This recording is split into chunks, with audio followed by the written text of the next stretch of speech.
નમસ્કાર વિદ્યાર્થી મિત્રો, ફરી એકવાર આપણે ધોરણ 8 એનું ચેપ્ટર નંબર 3 સેમેસ્ટર 2 માં મળ્યા છીએ, જેમાં આપણે વાત કરવાની છે ભારતમાં રાષ્ટ્રવાદ. હવે સામાન્ય રીતે રાષ્ટ્રવાદ શબ્દ જે છે આપણે ઘણી વખત તેનો ઉલ્લેખ કરેલો છે. રાષ્ટ્રવાદ એટલે શું? તો કે રાષ્ટ્ર પ્રત્યે એકાત્મકતા, એટલે કે તમે રાષ્ટ્ર પ્રત્યે કેટલા વફાદાર છો, અથવા તો પોતાનું રાષ્ટ્ર જે છે એના ઉપર તમને ગૌરવ થવો જોઈએ, એને શું કહેવાય છે? એક પ્રકારનો રાષ્ટ્રવાદ કહેવાય છે. અહીં આપણને જરૂર પડીએ પોતાના રાષ્ટ્ર પ્રત્યે તન મન અને ધન જે છે એ ન્યોછાવર કરવાની ભાવના જે છે એને પણ આપણે રાષ્ટ્રવાદમાં સાંકળશું. તો પહેલા તો વસ્તુ આપણને એ થાય કે આ કયા પ્રકારના રાષ્ટ્રવાદની વાત કરે છે.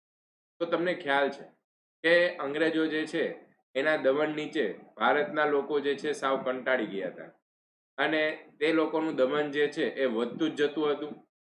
તો એક સમયે રાષ્ટ્રવાદની ભાવના જે છે એ ખૂબ જ જરૂરી હતી, કારણ કે તમને ખ્યાલ જ છે કે ત્યારના જે રજવાડાઓ જે છે એ પોતાના વિસ્તાર પૂરતું જ શાસન કરતા હતા, અને ઘણા બધા રજવાડાઓ વચ્ચે પણ દુશ્મનાવટ હતી.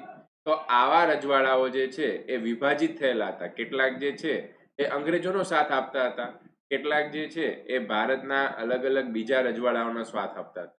તો આના ઉપરથી આપણે એમ કહી શકીએ કે હવે ભારતમાં જો રાષ્ટ્રવાદ જે છે એનો જન્મ થાય તો જ ભારત જે છે આ આઝાદ થઈ શકે, કારણ કે આખું ભારતે એક થઈને લડવાનું છે.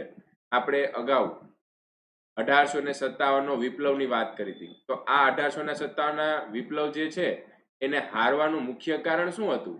તો એનું હારવાનું મુખ્ય કારણ એ જ હતું કે ત્યારે ભારતના લોકોમાં રાષ્ટ્રવાદનો અભાવ હતો. અને આપણે એમ કહી શકીએ કે જો આખું ભારત જે છે એ સમયે ભેગું થઈ ગયું હોત, કેટલાક રાજાઓ જે છે અથવા તો કેટલાક શાસકો છે એ અંગ્રેજોનો સાથ આપતા હતા, પણ જો આ બધા ભારતના લોકો સાથે ભળી ગયા હોત તો અંગ્રેજો જે છે એની તો સેના સાવ નાની હતી, એને હરાવવામાં પણ વાર લાગત. તો આ જ રાષ્ટ્રવાદ જે છે અથવા તો આ રાષ્ટ્રીય ભાવના જે છે એ ધીમે ધીમે કરતા હવે સમય જેમ જેમ પસાર થતો જાય છે એમાં રાષ્ટ્રવાદની ભાવના છે એ ઉગરતી જાય છે. તો લોકો જે છે એ જરૂર પડીએ તન મન અને ધન જે છે એ ન્યોછાવર કરવાની ભાવના જે છે એ હવે એમાં જાગેલી હતી. આપણે એવા કેટલાક વ્યક્તિઓ જે છે એના વિશેની પણ આ ચેપ્ટરમાં વાત કરશું. ભારતમાં રાષ્ટ્રીય જાગૃતિના પરિબળો ખાસ કરીને ઈસવીસન 1857ના પ્રથમ સ્વાતંત્ર્ય સંગ્રામ બાદ વિકાસ પામ્યા હતા. આપણે જે રીતના વાત કરીએ એ પ્રમાણે કે આ જે વિપ્લવ થયેલું છે 1857નો, એમાં તો હજી આપણે એમ કહી શકીએ કે કેટલાક રાજાઓ છે એ હજી અંગ્રેજોનો સાથ આપતા હતા, પણ હવે દરેક લોકોને એમ ખબર પડી ગઈ હતી કે અંગ્રેજો જે છે એ ભારતને વધારે ને વધારે નુકસાન કરનારા જ છે. આધુનિક રાષ્ટ્રવાદનો સૌપ્રથમ ઉદય યુરોપમાં જોવા મળે છે. અહીંયા આપણે વાત કરવાની છે નવ જાગૃતિ, પછી ધર્મ સુધારણા, અમેરિકા અને ફ્રાન્સની ક્રાંતિ, એટલે કે વિશ્વમાં કેટલીક ઘટનાઓ થયેલી છે એ પણ ભારતમાં રાષ્ટ્રીયતાની ભાવના જે છે એ જગાડવામાં મદદરૂપ થાય છે. એમાં નવ જાગૃતિ, ધર્મ સુધારણા, અમેરિકા અને ફ્રાન્સની ક્રાંતિઓ, પછી ઇટાલી અને જર્મનીનું એકીકરણ, આ બધા પરિબળો પણ એવા છે કે જેને ભારતીય લોકોને રાષ્ટ્રવાદનો ફેલાવો આપણને પ્રેરણા મળેલી છે, કારણ કે એ સમયે એ જગ્યાએ યુરોપમાં પણ આવો રાષ્ટ્રવાદનો ફેલાવો થયેલો હતો. ભારતમાં બ્રિટિશ શાસન હતું. બ્રિટિશરોના સંપર્કમાં આવતા ભારતીયો જે છે એ રાજકીય, સામાજિક, આર્થિક અને ધાર્મિક આ બધા દ્રષ્ટિકોણમાં ફેરફાર થયેલો તેમાં જોવા મળે છે. અંગ્રેજો જે છે એ ભારતના રાજકારણમાં દખલગીરી કરતા હતા. પછી ધાર્મિક બાબતો, જે આપણે રૂઢિચુસ્તતા જે છે એમાં પણ એ લોકો દખલગીરી કરતા હતા. એને લીધે એ લોકોને ભારતીય જે છે એ ભારતીયની અલગ ગતિવિધિમાં તેને રસ હતો, અને એનાથી ભારતીય લોકોને કેટલીક વસ્તુ જે છે એ પણ જાણવા મળી. તો ભારતમાં આધુનિક રાષ્ટ્રવાદને ઘડનારા જે પરિબળો જે છે એ ઊભા થયા. અને છેલ્લે એક શબ્દ આપણે યાદ રાખવાનો છે, સ્વરાજ. આ શબ્દનો ઉલ્લેખ પણ ઘણી વખત જોવા મળે છે. સ્વરાજ એટલે પોતાનું રાજ, પોતાનો દેશ, અને એમાં પોતાનું રાજ જ હોવું જોઈએ. બીજા કોઈ બહારના વ્યક્તિ આવી અને શાસન કરે એવું શક્ય નથી. એ જ આપણે અહીંયા સ્વરાજ છે તો સ્વરાજનો ઉલ્લેખ પણ કેટલા બધા નેતાઓ છે એ નેતાઓ દ્વારા થયેલો છે. તો શિક્ષિત અને બુદ્ધિશાળી લોકોમાં બ્રિટિશ શાસન દરમિયાન ફેલાતો ગયો આ જે સ્વરાજનો દેશ જે સ્વરાજનો જે ઉપદેશ છે અથવા તો સ્વરાજ શબ્દ જે છે એ બ્રિટિશોના શાસન જે હતું એ સમયે ખૂબ જ વધારે આ શબ્દનો ફેલાવો થયો અને લોકોને હવે એક જ પ્રકારે આપણે એમ કહી શકીએ કે આઝાદી જે છે એ આઝાદી જોતી હતી. તો આ રીતે આપણે એમ કહી શકીએ કે રાષ્ટ્રવાદ જે છે એ રાષ્ટ્રવાદ ધીમે ધીમે કરતા ભારતમાં ફેલાતો હતો. હવે આપણે અહીંયા થોડા ઘણા તેના પરિબળો જે છે રાષ્ટ્રવાદના પરિબળો જે છે એની આપણે ચર્ચા કરીએ તો પહેલું આવે છે રાજકીય. અહીંયા આપણે રાજકીય પરિબળ જે છે એમાં કઈ વસ્તુ કહી શકીએ કે જે તે સમયે અંગ્રેજોનું શાસન હતું એ પહેલા ભારત જે છે એ નાના મોટા રજવાડાઓમાં વહેંચાયેલું હતું. ઘણા બધા અલગ અલગ રાજવીઓ હતા અને એ બધા અંદરોઅંદર ઝઘડો કરતા અને બધા પોતે વધારે ને વધારે વિસ્તાર વધારવાનો પ્રયત્ન કરતા હતા. તો અંગ્રેજોએ ભારતના ઘણા રાજવીઓને હરાવી મોટા ભાગના ભારત ઉપર પ્રત્યક્ષ કે પરોક્ષ રીતે અંકુશ સ્થાપી દીધો હતો. અહીંયા આપણે બે શબ્દનો ઉલ્લેખ કર્યો છે, પ્રત્યક્ષ અને પરોક્ષ. એટલે પ્રત્યક્ષ એટલે કે એમાં તો સીધે સીધું અંગ્રેજોનું જ શાસન હોય, અંગ્રેજો જ બધું મહેસૂલ ઉઘરાવતા હોય, અંગ્રેજો જ પોતે શાસન કરતા હોય, તો એને શું કહેવાય છે? પ્રત્યક્ષ શાસન કહેવાય છે. જ્યારે પરોક્ષ એટલે શું? તો કે તેને રાજા તરીકે અન્ય કોઈ વ્યક્તિને રાખેલો હોય. જે તે રાજા હોય એને રાજાને રાખવાનો, પણ એ અંગ્રેજોએ જીતી લીધેલું હોય. તો એ શું કરશે? તો કે જેટલો પણ મહેસૂલ ઉઘરાવવાનો હોય અથવા તો જેટલો પણ ખર્ચ જે ભોગવવાનો હોય એ બધો રાજા ભોગવે અને અંગ્રેજોને બધા રૂપિયા તથા આવક જે છે એ બધી અંગ્રેજોને આપી દે. એટલે ખરેખર રાજા કહેવાનો જ હોય ખાલી, પણ વધારે પડતા રૂપિયા અથવા તો માલ મિલકત જે છે એ કોણ લઈ જશે? અંગ્રેજો લઈ જશે. તો એવી રીતના પ્રત્યક્ષ અને પરોક્ષ રીતે શાસન સ્થાપ્યું. અંગ્રેજોના તાબા હેઠળ એક સરખું વહીવટી તંત્ર જે છે એ પણ અમલમાં આવ્યું. અંગ્રેજ શાસનનો અનુભવ જે છે એકંદરે સારો ન હતો. એટલે કે જે રીતના રાજા વહીવટ કરતો હોય એ તો પ્રજાના કલ્યાણ માટે જ કરતો હોય, પણ અંગ્રેજો છે એ અંગ્રેજો પ્રજાનું શોષણ કરી અને તેની પાસેથી જમીન હડપી લેવાના, પછી રૂપિયા પડાવી લેવાના, આવા કાર્યો કરતા. તો એકંદરે તેનો અનુભવ સારો ન હતો. આ જ એવું કારણ છે કે જેનો વિરોધ ઉભો થયો અને ધીમે ધીમે કરતા રાષ્ટ્રીયતા જે છે તો રાષ્ટ્રવાદ જે છે એનો આપણે એમ કહી શકીએ કે એનું મહત્વ જે છે એ ધીમે ધીમે કરતા વધતું ગયું. આ વાત કરીએ આપણે રાજકીય કારણ. એના પછી વાત કરીએ આર્થિક કારણ. તો આર્થિકમાં તો તમને ખ્યાલ જ છે એ ધીમે ધીમે કરતા અંગ્રેજોની જે નીતિ છે એ નીતિને કારણે ભારત જે છે એ પાયમાલ બન્યું હતું. અંગ્રેજો ભારતમાંથી કાચો માલ જે છે એ ઇંગ્લેન્ડમાં લઈ જતા અને ત્યાં ઉત્પાદિત થયેલો પાકો માલ અથવા તો તૈયાર કરેલો માલ જે છે એ ભારતીય બજારમાં વેચતા. પણ કેવી રીતે? એક તો કાચો માલ જે છે એ ખૂબ જ સસ્તી કિંમતે, આમ તો એમ કહી શકીએ કે જે જગ્યાએ એનું પોતાનું રાજ હોય ને ત્યાં તો તે રૂપિયા પણ ન આપતા, એટલે ખૂબ જ સસ્તી કિંમતે પોતે કાચો માલ લઈ જાય. પછી તો કે ત્યાં ઇંગ્લેન્ડની બજારમાં તે માલને તૈયાર કરે અથવા તો તેને યોગ્ય આપણે એમ કહી શકીએ કે કપાસ લઈ જાય તો તેનું સુતરાઉ કાપડ બનાવે અને પછી ભારતમાં જે વસ્તુ વેચતા અને ખૂબ જ મોંઘી કિંમતે વેચતા. તો આવી રીતના અંગ્રેજો દ્વારા આપણે એમ કહી શકીએ કે ભારતને આર્થિક રીતે પાયમાલ બનાવવામાં આવતું. ઇંગ્લેન્ડથી ભારત આવતા તૈયાર માલ પર નજીવી એવી જકાત લેવાતી, જ્યારે હિન્દમાં ઉત્પન્ન થયેલા તૈયાર માલ ઉપર વધારે જકાત લેવાતી. એટલે સામાન્ય રીતે શું થાય? તો કે ભારતનો જે બનાવેલો માલ સામાન હોય, ભારતમાં જે સામાન બનેલો હોય તેના ઉપર જકાત વધારે લઈએ તો ઓટોમેટિક ભાવ વધી જાય. આપણે ઉદાહરણ આપીએ તો ઇંગ્લેન્ડમાં અને ભારતમાં બેયમાં ધારો કે કોઈ એક કાપડ બનેલું છે, એક શર્ટ બનેલું છે, બેયના ધારો કે આપણે 100 રૂપિયા વિચારીએ. હવે તો કે વેપારી જે છે એ પોતાનો પણ નફો કાઢવાનો છે. તો શું થશે?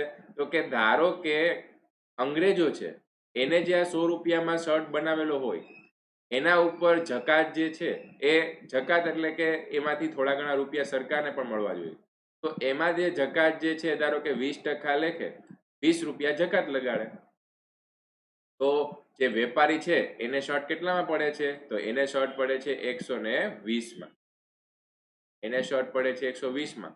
ત્યારે એવું જ શર્ટ જે છે એ ભારતીય વ્યક્તિએ તૈયાર કરેલો હોય તો એને ધારો કે 80% જેટલું એને ટેક્સ લગાડે.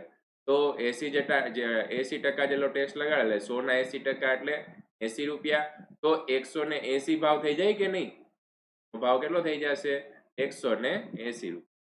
તો વિચારો જોઈએ કે વેપારીઓને જો આવી રીતના 120 ને 180 માં પડતો હોય તો 120 વાળો વેપારી કદાચ 150 માં વેચે તો ચાલે, પણ ભારતીય વ્યક્તિ જે છે એ 150 માં વેચે તો એને નુકસાન જાય કે નહીં?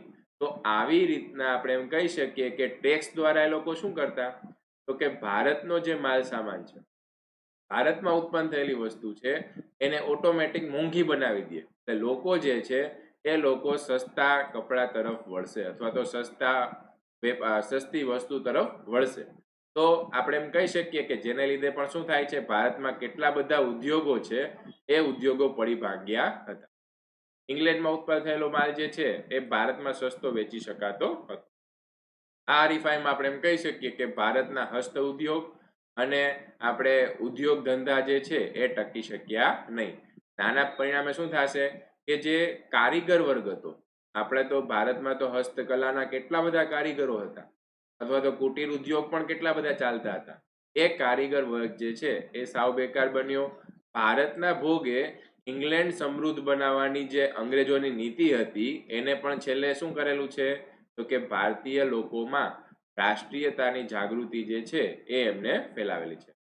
વાહન અને સંદેશા વ્યવહાર. અહીં આપણે વાત કરીએ કે ભારતમાં રેલવે, તાર, ટપાલ, જમીન, જળવ્યવહારના માર્ગો, લશ્કરી, આર્થિક તથા રાજકીય કારણોસર જે છે એ વિકસાવા લાગ્યા હતા. એટલે શું, અંગ્રેજોને પોતાનો ફાયદો જોતો હતો, પોતે ભારતીય સૈનિકોને વધારતા જતા હતા, પોતાને માલસામાનની હેરાફેરી કરવી હતી માટે રેલવેની શરૂઆત કરી હતી. પછી તો કે ઝડપથી સંદેશો એક જગ્યાથી બીજી જગ્યાએ પહોંચી શકે એના માટે તેને ભારતમાં જ તાર ટપાલની શરૂઆત કરેલી હતી. તો આ જે છે વસ્તુ અંગ્રેજોએ પોતાના ફાયદા માટે જ કરેલી હતી.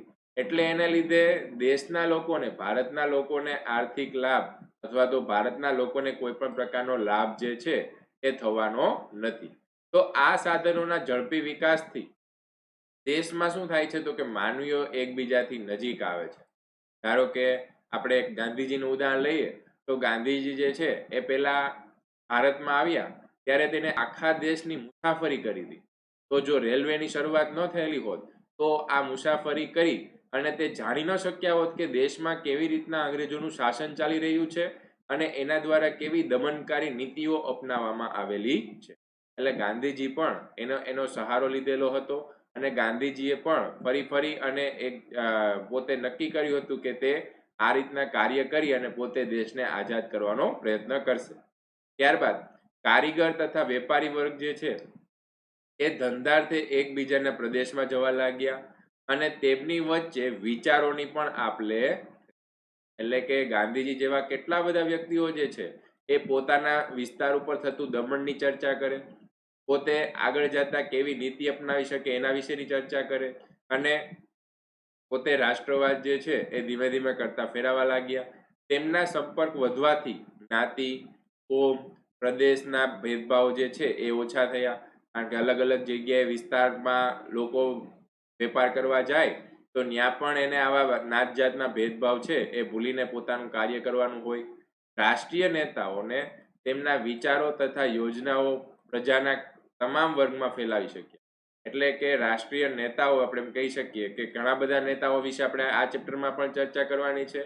એના સંદેશાઓ છે એ સંદેશાઓ ઝડપથી ફેલાવા લાગ્યા. આપણે હમણાં ન્યૂઝપેપરની પણ વાત કરશું કે જેમાં ન્યૂઝપેપરમાં પણ કેટલા બધા આપણે એમ કહી શકીએ કે આર્ટિકલ લખાવા લાગ્યા અને એમનાથી શું થયું તો કે પ્રજા જે છે એ પ્રજાને આવી અંગ્રેજ શાસન વ્યવસ્થા છે એના પ્રત્યેનો રોષ પણ એ લોકોને વધતો ગયો. પ્રાદેશિક કક્ષાને બદલે રાષ્ટ્રીય કક્ષાની નેતાગીરી છે એ ઊભી થઈ.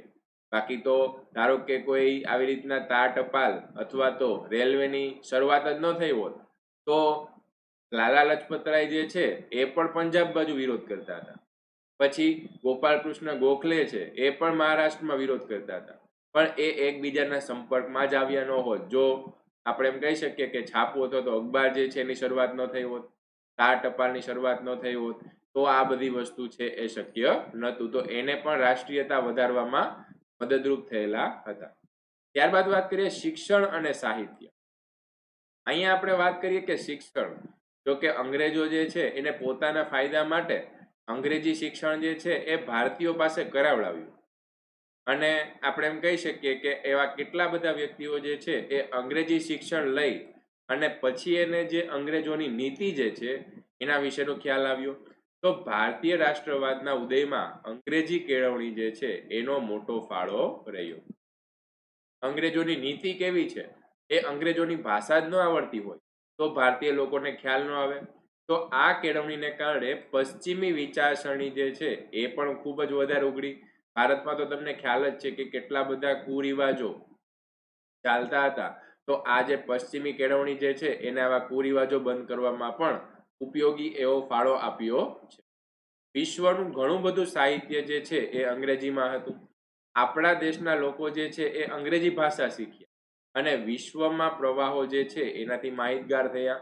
સામાન્ય રીતે આપણે હમણાં જ વાત કરી કે અમેરિકન ક્રાંતિ, રશિયન ક્રાંતિ, આ બધી કેવી રીતના થઈ, એના માટેની જે મુખ્ય ભાષા આપણે કહેવાની છે એ ભાષા આપણે યાદ રાખવાની છે અંગ્રેજી. તો અંગ્રેજી ભાષા શીખતા લોકો જે છે એને હવે રાષ્ટ્રીયતા જે છે એ પણ જાગવા માંડી છે અને કેવી રીતના ભારતને આઝાદ કરવું એની પણ નીતિ જે છે એ લોકોને થોડો ઘણો ખ્યાલ આવવા લાગ્યો છે. આ કારણે જ આપણે એમ કહી શકીએ કે અમેરિકન સ્વાતંત્ર્ય સંગ્રામમાંથી લોકશાહી તથા ફ્રાન્સ ક્રાંતિમાંથી સ્વતંત્રતા, સમાનતા અને બંધુત્વતાની ભાવના જે છે એ ભાવનાની પ્રેરણા મળી. એટલે કે અલગ અલગ જગ્યાએ જે ક્રાંતિ થાય છે અને આપણે એમ કહીએ કે આપણે ભારતે અમેરિકાની જે શાસન પદ્ધતિ છે એમાંથી લોકશાહી લીધેલી છે, ત્યારે ફ્રાન્સની ક્રાંતિમાંથી ભારતે સ્વતંત્રતા લીધી છે, સમાનતા લીધી છે, બંધુત્વતા લીધી છે. તો આ બધી વસ્તુ જે છે એ અલગ અલગ ક્રાંતિમાંથી તેને પ્રેરણા મળેલી છે. આત્મશ્રદ્ધા જે છે એ બધી અંધશ્રદ્ધાની જગ્યાએ શું વાત કરવાની છે? આત્મશ્રદ્ધા. કારણ કે અંધશ્રદ્ધા છે ખૂબ જ ખરાબ વસ્તુ છે અને એમાં જ ભારતના લોકો છે જીવતા હતા. એની જગ્યાએ આત્મશ્રદ્ધા વધી. સૌ ભારતના ઉજ્જવળ ભાવિની કલ્પના કરવા લાગ્યા અને આપણે એમ કહી શકીએ કે પ્રાદેશિક ભાષાઓમાં નવલકથાઓ, નાટકો, વાર્તા, કાવ્યો અને ગીતો વગેરે લખાયા અને જે રાષ્ટ્રભક્તિની ભાવના જે છે એ ભાવનાનો સંદેશો આપતા હતા. ત્યારબાદ વાત કરીએ આપણે વર્તમાનપત્ર. તો અહીંયા તમને એક ન્યૂઝપેપર જે છે ધ હિન્દુ, તો કે ખૂબ જ જૂનું એવું ન્યૂઝપેપર છે. હાલ પણ આ ધ હિન્દુ જે છે એ આવે છે, અખબાર આવે છે. તો વર્તમાનપત્રો જે છે એ પણ રાષ્ટ્રીય ચેતના ફેલાવવામાં ખૂબ જ વધારે નોંધરૂપ એનો ફાળો હતો અને એને લીધે જ શું થયું હતું કે બંગાળા, મદ્રાસ તથા બીજા પ્રાંતોમાં આવા અખબારો જે છે એને એવા કાર્યો કર્યા કે જેમાં ભારતીય લોકો જે છે એમાં કેવી રીતનું દમન થાય છે એ એના વિશે છાપતા હતા અને એના વિશે જ આવો સંદેશો જે છે એ ફેલાવતા હતા. ખાલી અંગ્રેજીમાં જ આવા ન્યૂઝપેપર નહોતા આવતા, આવા ન્યૂઝપેપર પ્રાદેશિક ભાષામાં પણ આવતા હતા, જેની અંગ્રેજોને ખ્યાલ પણ નહોતો કે આ લોકો શું કહેવા માંગે છે. તો એનાથી પણ આપણે આપણો સંદેશો જે છે એ સંદેશો ફેલાવી શકતા હતા અને લોકોમાં રાષ્ટ્રીય ભાવનાની જાગૃતિ જે છે એ જાગૃતિ જગાડી શકતા હતા. તો આ વાત કરીએ આપણે કે વર્તમાનપત્ર એનો કેવો ફાળો છે. પછી વાત કરીએ ભારતનો ભવ્ય વારસો. ભારતનો ભવ્ય વારસો તો આપણને જ્યારે ભારતમાં અલગ અલગ જગ્યાએ રેલવેના પાટા નાખવાના હતા ત્યાંથી ખોદકામ દ્વારા કેટલીક આપણને વસ્તુ મળી આવી છે, પૌરાણિક વસ્તુ આ મળી આવી છે. એને આપણને ખ્યાલ આપ્યો છે કે ભારતનો પ્રાચીન વારસો જે છે એ ખૂબ જ વધારે ભવ્ય અને ખૂબ જ સમૃદ્ધ એવો આપણો વારસો રહેલો છે. તો પાશ્ચાત્ય પુરાતત્વવિદ એટલે કે આવી રીતના જે આપણને જૂની વસ્તુ મળી આવી હોય તો એના ઉપર કાર્ય કરનારા વ્યક્તિઓ જે છે એમાંના એક હતા એલેક્ઝાન્ડર કનિંઘહામ જે છે તેના મદદનીશોએ ભારતના અનેક પ્રાચીન સ્થળોએ ખોદકામ કર્યા અને ભારતીય સંસ્કૃતિ જે છે એ ભારતીય સંસ્કૃતિની ગૌરવગાથા અને અવશેષો છે એ શોધી કાઢ્યા હતા. તમે ક્યાંક સાંભળેલું હોય તો ભારતમાંથી આપણને હડપ્પીય સંસ્કૃતિના અવશેષો છે એ મળી આવ્યા છે. જેમાં હડપ્પા, મોહેન્જો-દડો, પછી તો કે ગુજરાતમાં લોથલ, ધોળાવીરા આ બધા પ્રદેશ એવા છે કે ત્યાંથી 5000 વર્ષ જૂની વસ્તુઓ છે એ પણ મળી આવેલી છે. તો એમાં ભગવાનલાલ ઇન્દ્રજી છે, એના જેવા ભારતીય પુરાતત્વવિદ પણ અનેક પુરાના અવશેષો છે એ શોધી અને ભારતીયોને દેશની સંસ્કૃતિની ભવ્યતાનો ખ્યાલ અપાવ્યો. એટલે કે ભારત જે છે એ કેટલું સમૃદ્ધ હતું, પણ આવા જે લોકો છે, આવા અંગ્રેજો છે, એના ગુલામીને લીધે ભારતની જે આ સમૃદ્ધતા છે એ પણ નાશ પામેલી છે. એના વિશેનો ખ્યાલ જે છે એ પણ બધાને આવવા લાગ્યો. પશ્ચિમના વિદ્વાનોએ ભારતીય સાંસ્કૃતિક વારસાને લગતી શોધખોળ કરી અને ભારતના વિદ્વાનો પણ તેમાં જોડાયા અને એના ઉપર પુસ્તકો પણ લખાયા છે. તો ભારતના લોકોને એવો પણ ખ્યાલ આપવામાં આવ્યો કે તમારો ઇતિહાસ જે છે એ ખૂબ જ ગૌરવપૂર્વક રહેલો છે. તો ગૌરવપૂર્ણ સાહિત્ય અને સંશોધનથી દેશમાં રાષ્ટ્રીય અસ્મિતા અથવા તો રાષ્ટ્રીય એકતા જે છે એ જાગૃત